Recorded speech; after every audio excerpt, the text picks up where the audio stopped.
Hello दोस्तों, welcome to my YouTube channel. मेरा नाम है पंकज चौधरी। आज की इस वीडियो में मैं आपको बताऊंगा LTE 4G आर्किटेक्चर के बारे में। हम इसको 4G आर्किटेक्चर भी बोलते हैं और टेक्निकल टर्म्स में LTE long term evaluation architecture भी बोलते हैं। जो LTE की फुल फॉर्म होती है वो यही होती है, लॉन्ग टर्म इवैल्यूएशन।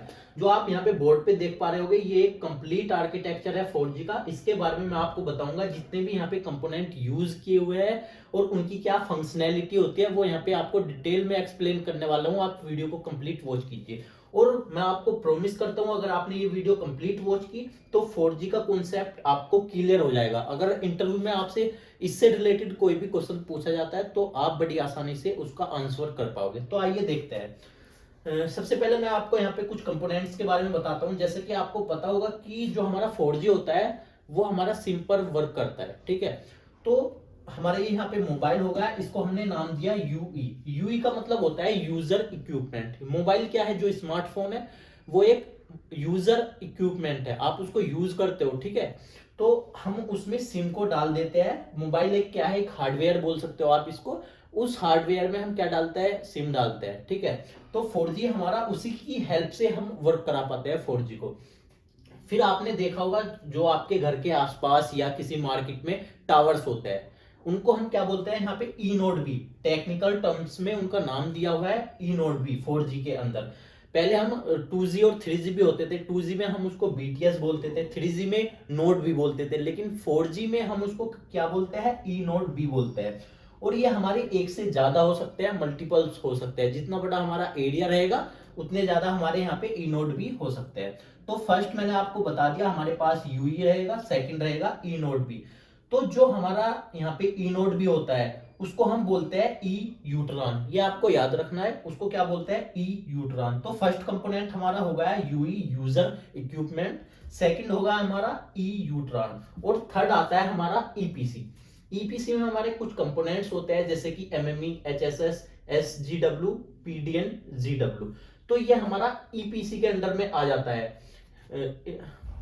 इसमें मैं आपको बताऊंगा कि जितने भी यहाँ पे कंपोनेंट है उनका क्या काम होता है। तो यहाँ पे एमएमई हो गया, एचएचएस हो गया, एससीडब्ल्यू हो गया, पीजीडीएन, जीडब्ल्यू, पीसीआरएफ हो गया। तो ये हमारा दो प्लेन में काम करता है। एक होता है हमारा कंट्रोल प्लेन, एक होता है हमारा यूजर प्लेन। तो जो मैंने यहाँ पे डॉटेड लाइन की हुई है, यहाँ पे आप देख सकते हो, ये डॉटेड लाइन से जो मैंने कनेक्ट किए हुए है ये आता है यूजर प्लेन में, सॉरी कंट्रोल प्लेन में। और जो बाकी का जो हार्डवेयर है यहाँ पे, जो यहाँ पे कंप्लीट लाइन से मैंने कनेक्ट किया हुआ है, वो आता है यहाँ पे यूजर प्लेन में। ये आता है हमारा कंट्रोल प्लेन में जो मैंने डॉटेड से कनेक्ट किया हुआ है। तो सबसे पहले हमारा यूई हो गया, फिर ई यूट्रॉन में हमारा यहाँ पे टावर्स आ गए। फिर टावर्स के बाद हमारा यहाँ पे होता है एमएमई। एमएमई की फुल फॉर्म होती है मोबाइलिटी मैनेजमेंट एंटिटी। एचएसएस की फुल फॉर्म होती है होम सब्सक्राइबर सर्वर। एसजीडब्ल्यू की फुल फॉर्म होती है सर्विंग गेटवे। पीडीएन जीडब्ल्यू की फुल फॉर्म होती है पैकेट डेटा नेटवर्क गेटवे। इनका वर्क भी मैं आपको बताऊंगा। उसके बाद ये हमारा यहाँ पे इंटरनेट से डायरेक्टली कनेक्ट हो जाता है। जो पीसीआरएफ का काम होता है वो होता है कि जितना भी हमारा डेटा है, वो कितना डेटा हमारा खर्च हो गया है उसका ये क्या करता है, मॉनिटर करता है। अभी मैंने आपको यहाँ पे कुछ भी नहीं समझाया, ना मैंने आपको एमएमई बताया अभी, ना एचएसएस बताया। कंप्लीट मैं आपको बताऊंगा कि हमारा डेटा किस तरह से फिल होता है, कैसे यहाँ पे कनेक्शन इस्टेब्लिश किए जाते हैं। तो मोबाइल के अंदर हमारा क्या डलता है, सिम डलता है, ठीक है। सिम सबसे पहले रिक्वेस्ट भेजता है यहाँ पे एमएमई के पास। एमएमई के पास यहाँ पे किस टाइप्स की रिक्वेस्ट जाती है, यहाँ पे जाती है कि जो हमारा एमएमई होता है इसकी सबसे पहले आपको रेस्पॉन्सिबिलिटी के बारे में समझना है। जैसे कि आपको फुल फॉर्म से पता चल पा रहा होगा, मोबाइलिटी मैनेजमेंट एंटिटी।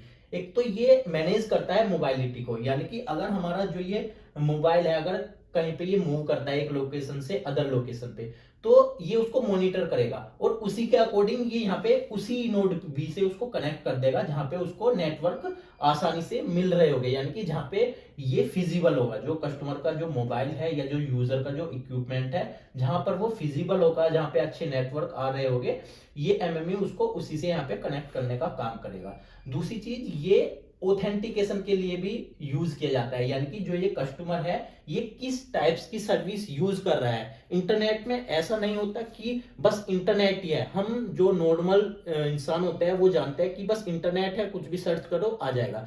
लेकिन जो इंटरनेट होता है वो डिफरेंट डिफरेंट टाइप्स के होते हैं। काफी कस्टमर डिफरेंट सर्विस को यूज कर रहे होते हैं और काफी कस्टमर उससे भी डिफरेंट सर्विस को यूज कर रहे होते हैं। जो बैंकिंग कस्टमर होता है वो किसी अदर सर्विस को यूज कर रहे होते हैं, जैसे कि एमपीएलएस हो गया, एसडी वैन हो गया। उनका मैं यहाँ नाम लेकर आपको कंफ्यूज नहीं करना चाहूंगा, बस आपको इतना समझना है कि जो हमारी आईएसपी होती है, जैसे कि एयरटेल हो गई, जियो हो गई, ये मल्टीपल टाइप्स की सर्विस को प्रोवाइड करती है। ठीक है, तो जो एमएमई है ये सबसे पहले देखेगा कि जो हमारा यूजर इक्विपमेंट है, जो यूजर है उसने किस टाइप्स की सर्विस ली हुई है। तो सबसे पहले ये उसको देखेगा, उसके बाद में ये पैकेट को फॉरवर्ड कर देता है किसकी साइड, एसजीडब्ल्यू की साइड। तो इसने यहाँ पे कहीं ना कहीं किसका काम किया, मैनेजमेंट का काम किया, ऑथेंटिकेशन का काम किया।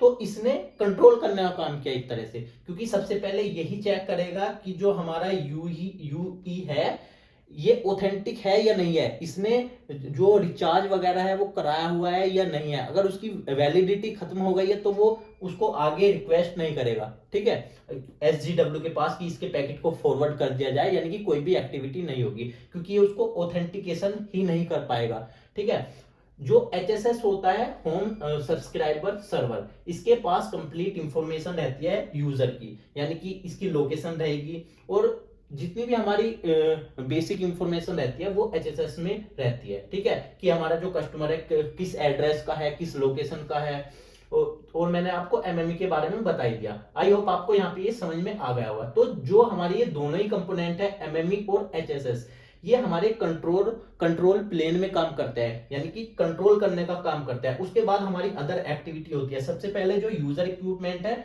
वो डायरेक्ट कोऑर्डिनेट करेगा किससे, एमएमई से। ये इसके पास रिक्वेस्ट को सेंड करेगा कि मुझे इंटरनेट से कनेक्ट कर दीजिए, लेकिन ये कब उसको यहाँ पे परमिशन देगा कनेक्ट करने की, अगर ये इसको ऑथेंटिक कर देगा। ठीक है, और किसके अकॉर्डिंग करेगा, जो भी सर्विस ये कस्टमर यूज कर रहा होता है। मैंने आपको बताया काफी बार कि जो कस्टमर होता है वो डिफरेंट डिफरेंट सर्विस यूज करता है आईएसपी की।